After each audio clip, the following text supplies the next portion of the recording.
Welcome to Rainy Day Recess, where we study Seattle Public Schools and the forces that influence our district out in the world. This series is all about tracking whether our legislature will answer our call to fully fund our schools, which is a constitutional duty in Washington State. Megan Larkin is our tour guide for this journey into the legislative process. Megan, can you introduce yourself and remind our listeners what the Big Three are and what we're doing here? Sure. Hi, I'm Megan Larkin. I have a master's in education, leadership, and policy studies and used to work in that field. I have 2 kids in SPS, and I am the regional advocacy co-chair for Washington State PTA, focusing on Seattle. But I don't speak for any of those organizations. I'm just here as a Big Three fan.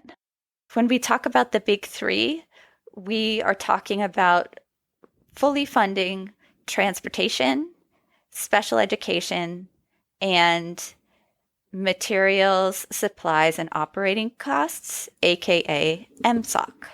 And we've been following a set of bills in the House and the Senate. If you want more background, you can listen to our 4 previous episodes, especially the first one, 101, where we gave an outline of the process in the legislature, how a bill becomes a law. And our theme for this week, we decided, is it's a marathon, not a sprint. Yes, because I know that I'm already low-key exhausted, and this is around about the time in this session where I need to remind myself of that. Yes. Because we are just midway through the House of Origin for most of these pieces of legislation.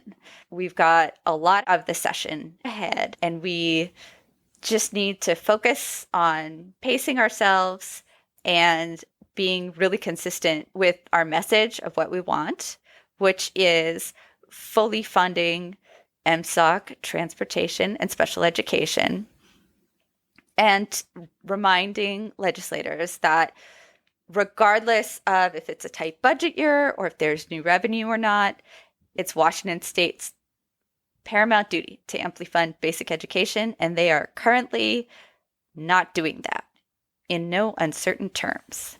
Absolutely. The other image that I got in my head as we were talking about how you need to handle these bills is almost like curling. Have you seen curling? I haven't. Where they have to shepherd this stone into the goal. Oh, yeah. I haven't seen it much either, but I had somebody ask me the other day if the bill that my kid had testified on had passed, and it made me laugh because you have to testify on bills over and over. You're just continually guiding them all the way through the policy committee, the fiscal committee, and the floor in the House of Origin. Then they switch, and it's the policy committee, the fiscal committee, and the floor. And we're just right in the beginning stages of that, trying to keep that stone going along the ice. Yes, I love that analogy. That is perfect. You're frantically sweeping the ice, and it seems like it's moving at a glacial pace, but you're like, oh my God. Yeah. Right. But it could so easily just stop. Yes, exactly. So it's a curling marathon that we are involved in. Yeah. It's important though, because I don't want to put in too many metaphors, but I think the old saying that if you're not at the table, you're on the menu is very true for the legislative process. And also our extended curling metaphor, because the second you back off, then one of the other 1,600 pieces of legislation, then those get through. There's such a high volume of stuff that you really have to stay on top of it, or it might not move. Yep. It's like curling with 1,600 stones on the ice. One other thing at the top of the show we were recently reminded of is that what our legislators would like, they want you to be pleased with them. And there's a huge budget deficit at the state level. The favorite thing from the point of view of our legislators would be if they don't fund education or barely fund it, but yet they get credit for funding it. So that is the state of mind that they're in as they're looking at the bills around. This is not the time to back down and accept something less, because continually through this process, legislators are going to want to get credit for doing less. And we need to say, no, that's not enough. that is not going to solve our problems. Yes, I love that. Be really clear with your demands, and this isn't the time to accept any compromises. This is the time to testify and sign in pro and keep the pressure on that we really need to pass the big three for all of Washington's 295 districts. Okay. So I think we've been talking about approaching deadlines. The bill has to be out of its policy committee by the 21st of February and out of its fiscal committee by the 28th. Another deadline that I was recently reminded of is March 15th, which is when districts are starting to make staffing decisions. So it's helpful for them to know how much money they're going to get from the state, because then they can figure out how much staff they can hire or how much staff they might have to let go. The messaging around that March 15th deadline, it's more helpful if that comes from superintendents or districts themselves. And we haven't seen that mentioned too much in testimony. I actually don't recall it being mentioned at all. So if you are in SPS, it might be worth considering using the Let's Talk feature on SPS's website and tell them to tell the legislature that they have this March 15th deadline and they need to have this information so they can put together the budgets for 25-26. Yeah, I believe what it is that March 15th is the date that the district needs to tell each of the schools whether they need to lay off staff. So if there is not a sure sign that a significant amount of funding is coming from the legislature by then, schools will need to start figuring out staff layoffs. So yes, tell your superintendents if you're in Seattle. If you're outside of Seattle, the superintendents are the ones who are going to be the most powerful to give that message to their legislators. So we in the public education world don't have the luxury of coming up against those legislative deadlines on all of this. We need to get the bills through faster so that our districts know how many or whether they're going to need to cut staff. Yes. And good news on that front is that the big three bills in the Senate are scheduled for a hearing before Ways and Means. That's a fiscal committee. Yes, it's a fiscal committee. This coming Tuesday, February the 11th at 4 p.m. So if they pass through this, then they'll get to the floor, move on to the next house, and maybe we'll have a clearer financial picture for that March 15th deadline. Since it's a hearing, you'll have a chance to sign in pro on these bills. The three big bills are 5263 by Peterson and Braun. It's the best special education funding bill in the Senate right now. We would like them to increase the multiplier. They already have ratcheted it down from how it started. Yes. And then we have the Senate MSOC bill, 5192. That is sponsored by Education Committee Vice Chair Twana Nobles. The headline there is it's about a 10% increase in funding from where we're at right now. And we would like to see more. There's a bill in the House for MSOC that is about a 20% increase in funding. We'd like to see an annual inflationary factor added. We would like a rebase every 4 years. So we're not in this boat again of having MSOC so cripplingly underfunded that there are districts east of the mountains that can't have school because they can't afford to heat the school. Things are bad out there. So we really do need to have a significant increase in MSOC funding. Yeah, we just heard about a school that had to close for 4 days in the winter because they couldn't heat the building, and a school that had to turn off their hot water because it was too expensive. And so the water wasn't even warm enough to heat up the soap to wash their hands. Yeah. It's bad. We have it bad in Seattle, and some other districts have it even worse. We really need this MSOC funding. It's true. And something that's great about the big three is it impacts literally all of Washington's 295 districts.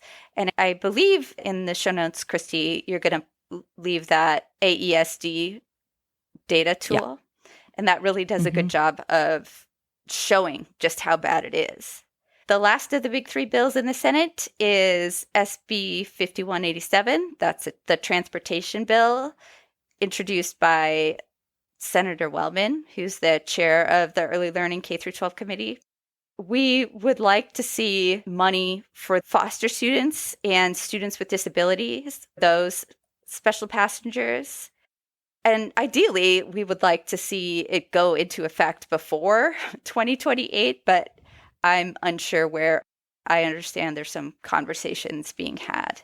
So the transportation and MSOC bills are not ideal, but they're a starting point for this conversation. They give us some place to advocate around. So it's really important that we sign in pro for these bills before 3 p.m. on Tuesday, February the 11th. I think we're going to see significant opposition to these bills again probably from the conservative ladies of Washington. And they tend to rally their troops to sign in a little bit later. So all of those pros lull you into a false sense of security. And then you wake up the next morning and bam, a bunch of people are signing in con. In order to sign in pro, if you want to just go to ledge.wa.gov right now, there's a spot on that first page to enter a bill number, and you can enter 5263. That's the special education bill. And then there's a button on that bill's landing page that says sign up to testify. That's actually the link to either testify or sign in. And it will walk you through what you need to do. Actually, once you get to the first one, you'll be able to see them all. They're all in the same hearing, right? Yeah. You'll get to a page that shows all of them, and you can just bump back a couple of pages to sign in on the other two as well. We also, of course, have links in our show notes. It's going to be really important to sign in pro because of the opposition, but also because we often hear from legislators that they don't hear from parents. They just don't hear from people at all around K-12. But there's over 1 million students in school in Washington. So there's a ton of people out there that are interested in K-12, and doing things like signing in pro, that's an opportunity for us to really show our numbers. Because this legislative update series is geared towards people who might be newer to the legislative process, we've been really emphasizing signing in pro because it is a great way to show our numbers, and you can really literally do it in under a minute. But it's important that people know that you can also give verbal or written testimony if you feel so moved. You can do that also through that same committee sign-in place. But especially if you're new, I think it would behoove you to find your advocacy org of choice and approach them and say, I really want to testify. Here's how this is impacting my family. What can I do? And it's very likely that they will help you with testimony. And then your testimony will be used in a very strategic way at the right time, at the right hearing, with the right message. It also helps you as the new person to testifying because they'll hold your hand through the process. You can feel really confident in what you're saying, and you'll have all the support you need. I know Washington State PTA is often looking for folks to testify, and your local PTA or other advocacy org might be looking as well. Yes, if there's an advocacy person at your school's PTA or Seattle Council PTA also coaches people up to testify. It's really formulaic. So you'll just have a chunk in the middle where you can tell if you have a story of how you're impacted by recent budget cuts, or how your school was almost closed, or how your kid can't access the library. Any story that you're willing to share is very impactful, whether it's written or especially if it's spoken. And also, I'll say it's very empowering. It's scary for many people the first time you do it, but it feels really good to either call in or go down there and have your legislators for 2 minutes pay attention to your story. So I definitely encourage people to take the leap. Yes, I second that encouragement. It's important and powerful. And if people want to share their personal impact stories around the state's chronic underfunding of education, they could also reach out to you, Chrissy. Yeah. If you would like to record a voice memo on your phone, you can email it to us at hello@rainydayrecess.org. and let us know how you'd like to be identified. We would love to include that in our next episode. Yes, that's so cool. I don't know how many legislators we have listening to this, but I imagine there's at least a couple.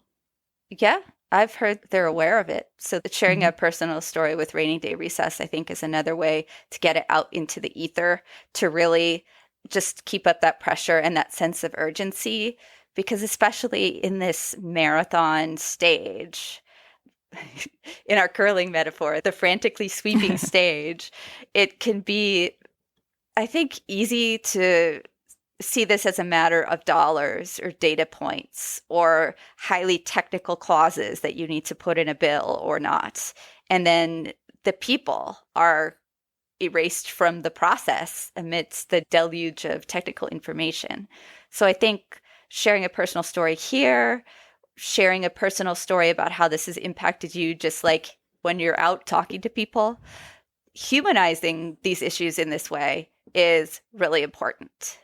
And I've had this conversation with people before when I'm out in the wild, stuff like, I don't have a personal story around MSOC. You probably don't have a personal story about how your school's utilities have impacted your family, but you might have a personal story about how the thing that the levy enrichment dollars could have been used for now is not there because those dollars had to be used to backfill MSOC so that your school could pay for its utilities. The ripple effects of underfunding these 3 big ticket items are felt by almost everybody. Yeah. One of the things that I think we forget about is class sizes. Yes. Our class sizes have consistently been getting bigger over the last few years. And ironically, I think a big part of it is how underfunded we are for special education. And so the money is coming from classes, from classroom teachers. And then that makes it even harder for teachers to help kids getting special education services in their classrooms. If you have a 30 to 40 kid classroom, you're very liable to be thinking, I just need to get these kids to behave so that I can try to teach something rather than how can I make sure that I'm meeting the individual needs of all my students. I'm sure many people out there have a story about class sizes, and I think that's really important to share as well. And this is a perfect time to mention that hearing from parents is great, but hearing from teachers is also really important. And students, most of all, legislators love students. So if you, as a student, have something to say, they definitely want to hear from you, and your voice will have a huge impact. 2 great student-led advocacy groups that can help you with your testimony are the Seattle Student Union and the NAACP Youth Council.